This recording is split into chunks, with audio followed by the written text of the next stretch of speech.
A nuclear bomb and its types। 6 अगस्त 1945 के रोज़ सुबह के ठीक 8:15 पर जापान के शहर हिरोशिमा में एक खौफनाक धमाका होता है। इस धमाके के 3 दिन बाद यानी 9 अगस्त 1945 को सुबह 11:45 पर जापान के एक और शहर नागासाकी में ज़ोरदार धमाका सुनाई देता है। इन दोनों धमाकों के पुरअसरार और खौफनाक आवाज़ 15 मील दूर तक सुनाई देती है। इन दो एटमी धमाकों के बाद दूसरी जंग अज़ीम का इख्तिताम होता है।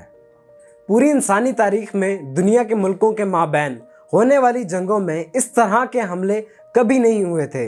नेशनल जियोग्राफिक मैगजीन के मुताबिक इन दो धमाकों के नतीजे में 2,15,000 इंसानी जानें लुक़मा अजल बनी और बचने वाले ज़ख्मी अफराद अपनी बाकी की ज़िंदगी कभी भी मामूल के मुताबिक नहीं गुजार सके।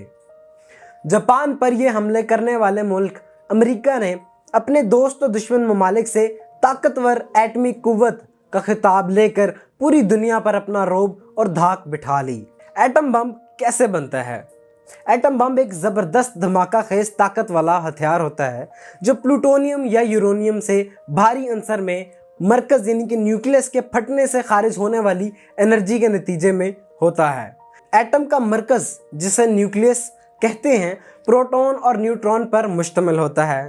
प्रोटॉन मुस्बत चार्ज वाले होते हैं और न्यूट्रॉन्स पर कोई चार्ज नहीं होता, जबकि इलेक्ट्रॉन्स मनफी चार्ज वाले होते हैं।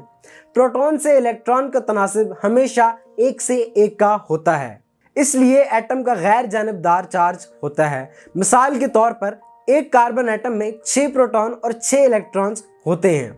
एटम बम में मजबूत और कमज़ोर कुव्वतें शामिल होती हैं जो कि एक एटम के मरकज़ी ख़ास तौर पर गैर मुस्तहकम न्यूक्लियाई वाले एटम को एक साथ रखती हैं। एटम से जौहरी तवानाई खारिज होने के 2 बुनियादी तरीके हैं, न्यूक्लियर फिजन और न्यूक्लियर फ्यूजन। न्यूक्लियर फिशन जिसमें साइंसदान न्यूट्रॉन के साथ एटम के मरकज़ को 2 छोटे टुकड़ों में तकसीम कर देते हैं, यानी कि न्यूक्लियस स्प्लिट अप हो जाता है 2 छोटे पार्ट्स में।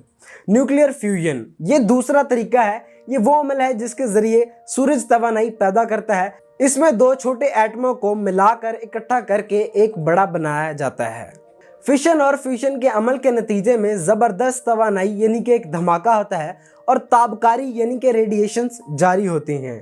फिशन का अमल किस तरह होता है? फिशन का सादा इस्तेमाल इस तरह होता है कि एक ऐसी बंदूक बनाई जाती है जो न्यूट्रॉन को न्यूक्लियस पर फायर करती है।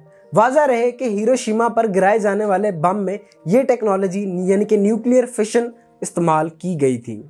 इस बम को लिटिल बॉय के नाम से याद किया जाता है। फ्यूजन का अमल इस वक्त होता है जब 2 एटमों के मरकज़ मिलकर एक भारी एटम बनाते हैं। इंतहाई ज़्यादा दर्जा हरारत पर हाइड्रोजन आइसोटॉप्स ड्यूट्रियम और ट्रिटियम के मरकज़ आसानी से फ्यूज़ हो सकते हैं, जिससे इस अमल में बहुत ज़्यादा तवानाई खारिज होती है। इस अमल से फ़ायदा उठाने वाले हथियारों को फ्यूजन बम, थर्मोन्यूक्लियर या हाइड्रोजन बम कहा जाता है।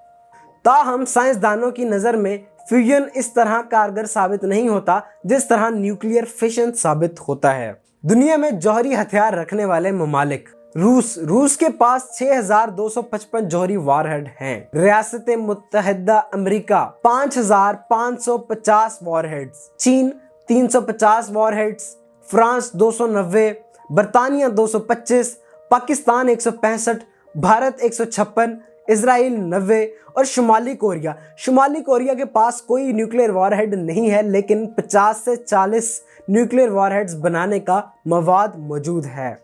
पाकिस्तान एटमी कुव्वत कब बना था? पाकिस्तान 28 मई 1998 को एटमी ताकत बना था जब इसने सूबा बलूचिस्तान के इलाके चागी के मुकाम पर कामयाबी से 5 एटमी तजर्बात किए।